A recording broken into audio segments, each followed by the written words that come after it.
Hello, everybody. Welcome to the 9th 30 Days, 30 Ways UK. This is the first panel of this month, and it's actually the 1st of September. So this is just going to be an introduction to what's to come. I'm joined by Joan McCaffrey and Tara Cunningham from Northern Ireland, and I'll introduce them in a bit, and they can talk about what Northern Ireland are doing for this year's campaign.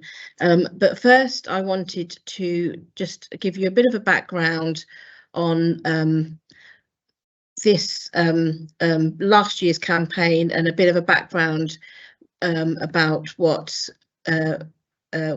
we doing 30 Days, 30 Ways. So I've just got a few slides here to go through it with you.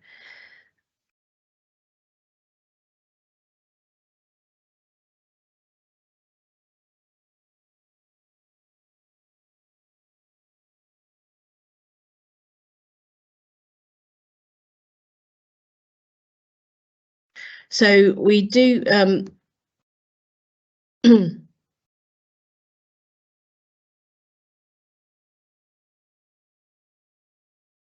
So what is 30 Days, 30 Ways? So it is a structured emergency risk communication campaign. It started off in the United States in 2010. The Clark County in Washington State started this off, and Lucy's joined us now. I thought in 2015, why can't we have something similar in the UK? So from Northamptonshire, we sort of launched our first one. What we're trying to do, so the Cabinet Office publishes the National Risk Register. What we try and do is we base all the days on relevant local risks. So you'll find throughout the month we'll be talking about risks that are mentioned on the National Risk Register. One of the main things is that we try and get local resilience forums, councils, local police forces to join the campaign with their own local risk information and best practice across the UK. And over the last few years, we've seen lots from Northern Ireland, Scotland, England and Wales playing the game and taking part. So it's the whole society that are taking part in this. Again, we want to try and promote this to the public to actually pick up on what they should be doing to be a little bit better prepared for all these risks that we're saying. The emphasis on actions for personal preparedness. We try and do it in we use it on social media because it's to try and get that gamified approach, to have a bit of fun, and I'll show you in a minute some ones that we've had from last year's campaign, and it's just to try and make people more aware of what we're trying to for preparedness.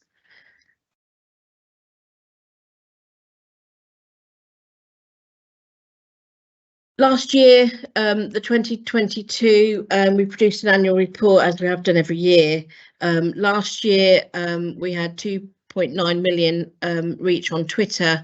This was a 14% gain as compared to 2021, despite several disruptions. We had the death of Queen Elizabeth II on the 6th of September last year, and the campaign was paused, and we restarted it again in October the 7th, resulting in two different ranges, and this affected the uptake. Engagement, so we had an encouraging 28% gain in overall Twitter account engagements. In terms of partner engagements, the campaign suffered a 60% loss. This was mostly due to the cut-off in September. Facebook, we had an organic reach of 10,000, which is a 75% loss versus the previous year. YouTube impressions, we had an increase. Website access, we had another increase. We had new trends, we had new emergent hashtags, We also have the hyper-local social media platform Nextdoor, which we have a paragraph in the annual report about how Nextdoor used 30 days, which was all very, very, very positive. Like I said, we try and do it in a narrative. We try to give it a light-hearted approach. There's been some fantastic counties, some local resilience forums across the UK that have been playing, with the ones from Doncaster that did some great videos of sort of historical things that have gone wrong, but it was a great way to tell a story. And Lincolnshire, we love Tom, Dick and Harriet. You know, it just gets people's awareness, so it'd be good to actually look out this year for other things like that. Again, other things that have happened, we've had National Highways take part. Birmingham Resilience did some great information and leaflets. County Durham at the top had a fire officer talk about cold water shock, where he stripped down and jumped into the lake. But all great videos, input and content for 30 Days, 30 Ways. We had the University of Northampton showing you how to use your throw lines. We've had Communities Prepared involved, and the Met Office did a special videos for us explaining different weather warnings, which was really good. Again, you can join and listen to the weekly panels, and I'll talk about panels in a minute. You can follow the hashtag 30 Days 30 Ways UK daily, like it, share it, interact with it, say what you've done. Check out the daily tips and resources throughout the UK and especially your own local region and county. Enter the prize draw. What we've introduced this year, that every at the end of each day, you'll be given a form, online form to fill in with a few questions about the day's theme. If you enter the draw, you get entered into a prize draw at the end of the month. So the more times you enter, the more chance you have to win. Complete the survey. So there is a survey that's been running since 2015 about people's preparedness. We want to try and get lots more people taking part in the survey, which will show a bigger picture of the UK and how people are prepared. And then more information. We have got a website, which is at the bottom there, with /join, and it takes you to all the quiz, all the survey, and the links to these panels. So the panels, the aim of the panels, we felt a couple of years ago that people, you know, some people like playing every day and having a look and going to their office or their family and talking about the theme of the day. But other people with busy lives, we wanted to try and do something, and we wanted to try and sort of summarise the weekly themes into one session. So the panels are there to look and ask people that are experts in the field, from the topics, from fire services to the Met Office to the Environment Agency, and that we can talk about those risks and the daily themes each week, so people can either join live or you can catch up over the weekend as recorded. You'll be able to ask you probably be able to ask questions to the question and answers. So if you have got any questions, please put them in the question and answers, which should be up the right hand side of your screen, and we can answer them. So for today's session, I'm joined by Joan McCaffrey and Tara Cunningham, and I'll introduce them in a minute. And we're also joined by Professor Lucy Easthope, who's just joined, Jeannie Barr from the Emergency Planning Society, Jill Stevens from South Wales, and Anne Evans from North Wales, and I'll introduce them as they come on. So I'm going to end that there.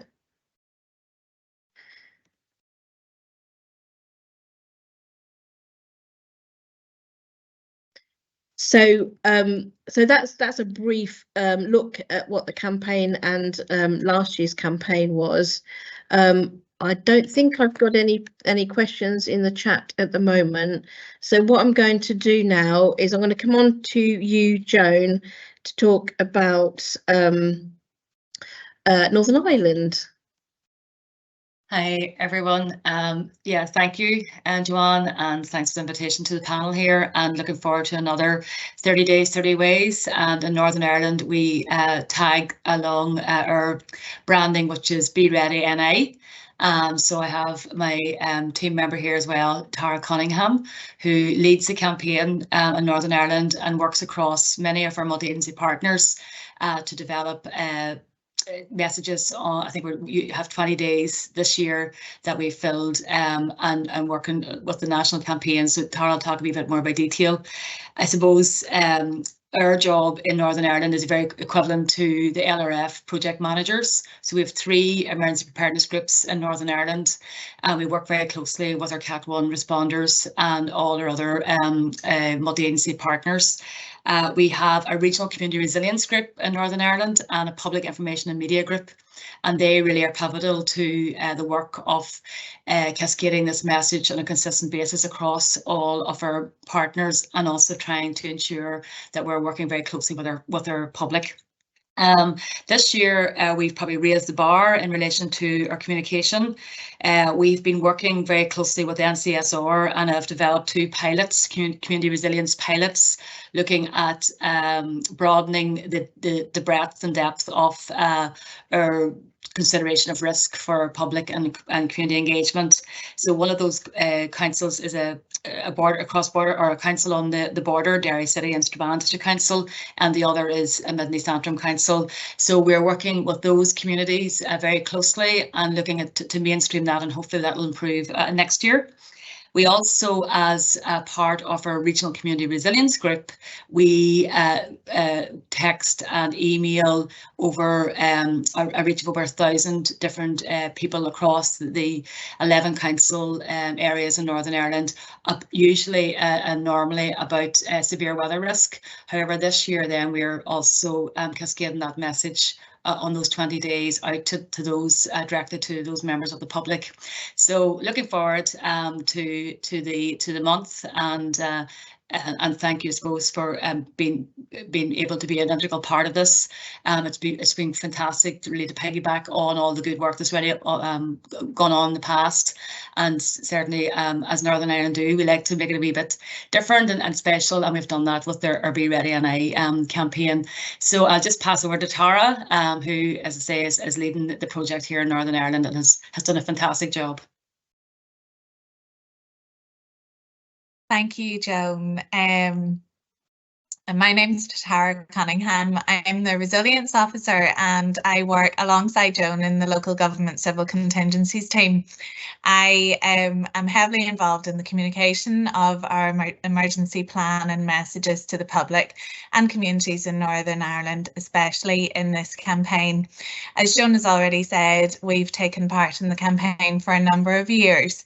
We mirror the 30 days, 30 ways with our own hashtag, which is Be Ready NI, and we choose themes and topics that suit out the Northern Ireland context. And this year, thanks to our lead partners, we'll take part in 20 of the 30 days. Our lead partners include NI Direct, the Met Office, the Department of Infrastructure, the Education Authority, Health, Police, Fire, Utilities and Local Council. And some of the important themes that we'll cover over the month are the severe weather, wildfire, power cuts, flood awareness, water safety and winter driving. And we're also hoping this year to touch on the importance of volunteering through the regional community resilience groups and our hidden heroes, so that our emergency planning officers who are working extremely hard to get this message out to the communities. Once our lead partners post their message, we then cascade it through our public information and media group. This group is made up of 50 statutory and voluntary organisations and comprises of central and local government, our first responders, utilities, health, education, transport, community outreach and humanitarian assistance. So we have a wide reach, and our partners have committed to share the lead messages with a comment from their own organisation so that we can reach as much of the public and the audience of this campaign as possible. Over the years here in Northern Ireland, we've been successful.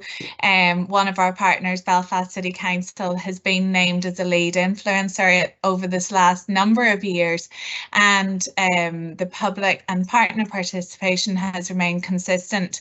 And you can see that through the heat maps in the annual reports. We enjoy doing this campaign and think it's very, very worthwhile, and it's great to see continuous improvement in the resilience of our communities. And in fact, our first post this morning has already been viewed over 4,000 times within Northern Ireland. So that's a good testament to how much and how well the campaign is working. So again, thank you from ourselves here in Northern Ireland for inviting us onto the panel and for letting us take part in this important resilience campaign. Thanks, Joanne.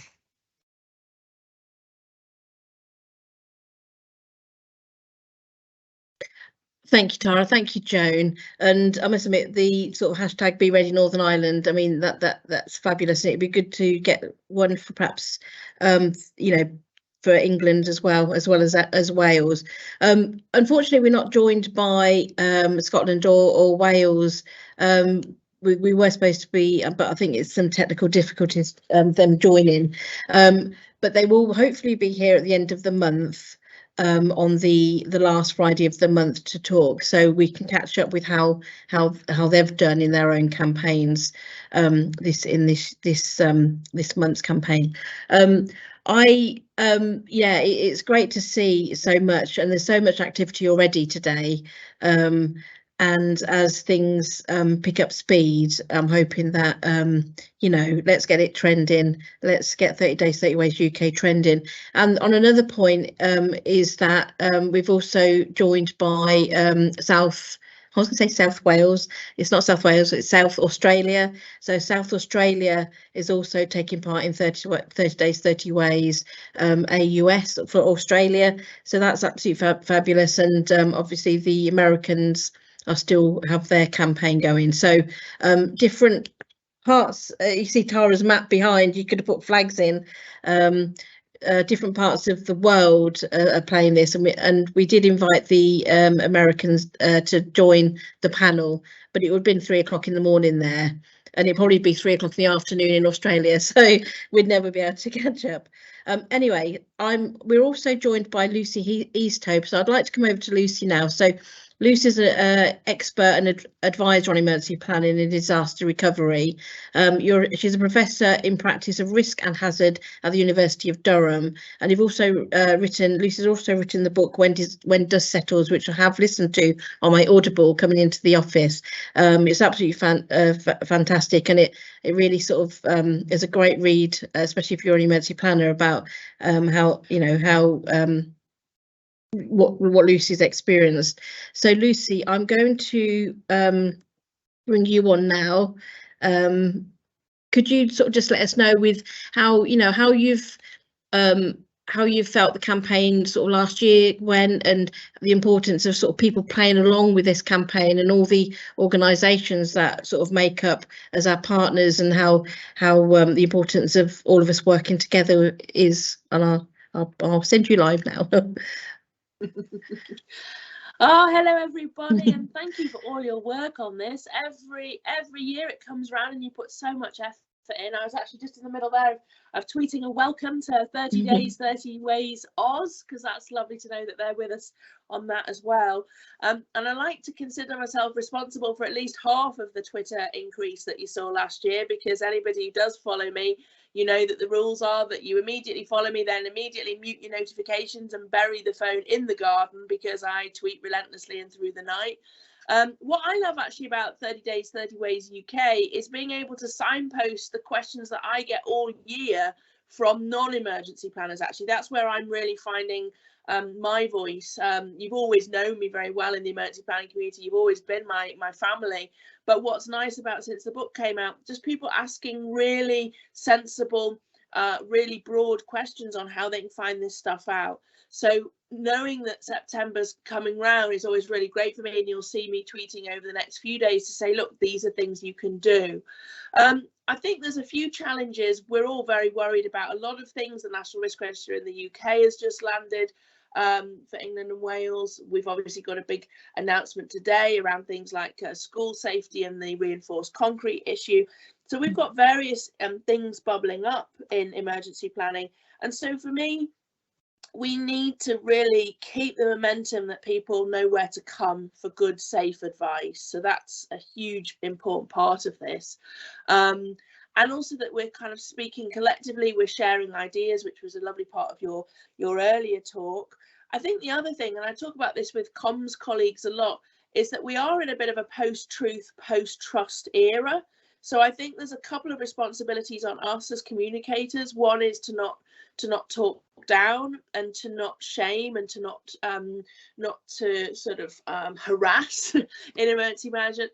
And the other is to fully embrace that I think people have a lot of questions about this kind of work at the moment. So there's a lot for us to do, and this month is a great way to start this. And I particularly take my hat off to you for last year. Obviously, around this time, we got the notification that very sadly that the Queen had died, and you immediately pivoted to recognising the need to pause, and then we picked it up a month later, which is the kind of true essence of a really good and engaged crisis response programme. So I'm just really excited about what the month brings, and just keep getting those messages out if we can. For me, as I say, having When the Dust Settles out in the world has meant that a lot more people are wanting to know what emergency management is and what they can do to prepare themselves. England, Wales, Northern Ireland, Scotland are behind the curve compared to some other countries in terms of things like citizen engagement, citizen resilience. And this is our chance to change that, particularly as we go into winter. So I think anybody who knows me knows how important now this is to me. And one of the big things this month, I think, is to share really affordable, doable, practical tips. That's really important for me this month. So the more we can do that. And I know I read a thing the other day about the hashtag had its day, but I completely disagree with that. I'm a big fan of the hashtag, so I'll be trying to get the spelling and the capitals in the right places. And I'm just really looking forward to seeing where this goes this month. I'll pause there and hand back to you. Thank you, Lucy. Thank you so much for that. Yeah, the affordable things that you can actually do for one's preparedness. That I think that is key. There's going to be a lot during the month, each day on daily themes. Today we're talking about what emergencies can happen around us. You said about the school safety, Lucy. We've and then trusted networks, so that tomorrow we're talking about trusted networks. Who can you follow to get that factual information and not just pick up on all the sort of the gossip and rumour that some social media sites have. I think I'm going to quickly just come round to Joan, Tara and Lucy. I'll come to Joan first, then Tara and Lucy. What do you think? Putting you on the spot here. What is your favourite day? And I'll say mine before to give you time to think about what's going to be your favourite day. I love the whole 30 days, obviously, but one of my favourite days is the disaster film day. It's a bit of a pause in the middle of the campaign to sit back and think about disaster films. We are teaming up with the Emergency Planning Society's film night, and we're going to be watching the 2007 film Flood. So I will be watching that. Hopefully with colleagues and the public to look about that the film Flood. So Joan, I'll come to you. What's your favourite theme? What's your favourite day? You're putting me on the spot now, but I'm just thinking about the new one we're looking at is like hidden heroes, and we actually today have one of our colleagues from Department for Infrastructure, Kieran Ferran, who has a storm named after him, so it's Storm Kieran.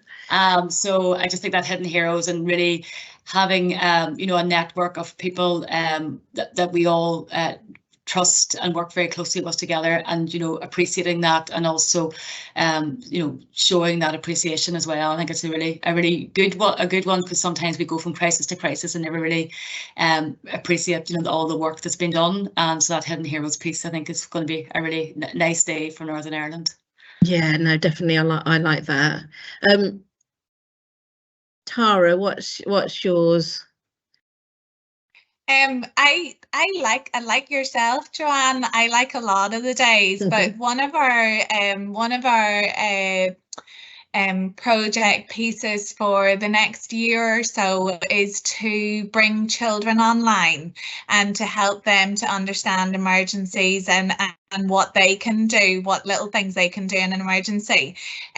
We're actually doing a little video at the moment on household preparedness, and we're trying to get it into the schools, and we're working alongside the Education Authority and other education groups to try and work on that. So I think this year it's got to be the 20th of September. The Ready Kids and the Education Authority are going to work with us on that one, on the cyber safe one, and on the offline entertainment one, that we can bring this message to a younger age bracket as well. And I think it's an important message, and there's pester power there as well. You know, if they're learning it at school, they'll take it home to their parents, and slowly and surely it'll filter its way through. So I think something to do with the children this year.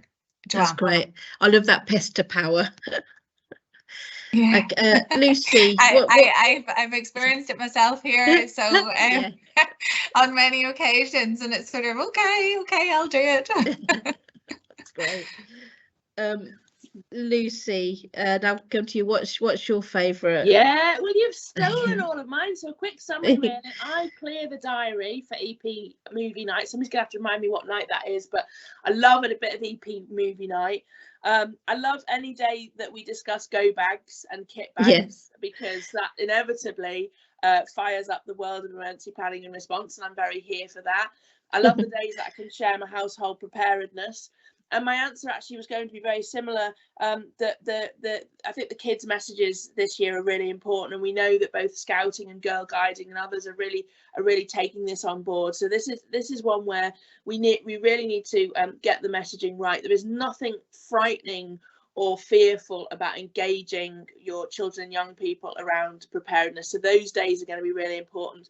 And I think I will also say the very last day, when hopefully we come back together and we reflect on just how successful the month has been. So I'm just, as I say, really looking forward to it. Lovely. Thank you, Lucy. And yes, I always 1st September, we've got another 30 days left. So we'll come back at the end of the month and see how we all are. Thank you ever so much for joining us, everybody. I'll meet you all again at the end of the month, because you're on the panel for the end of the month. The next one's on Tuesday, and we'll talk a bit about the content for the next week. I'll sign off there. Thank you very much, and see you soon. Thank you for taking part. Bye. Thanks so much, Joanne. Have a great month. All the best. Bye.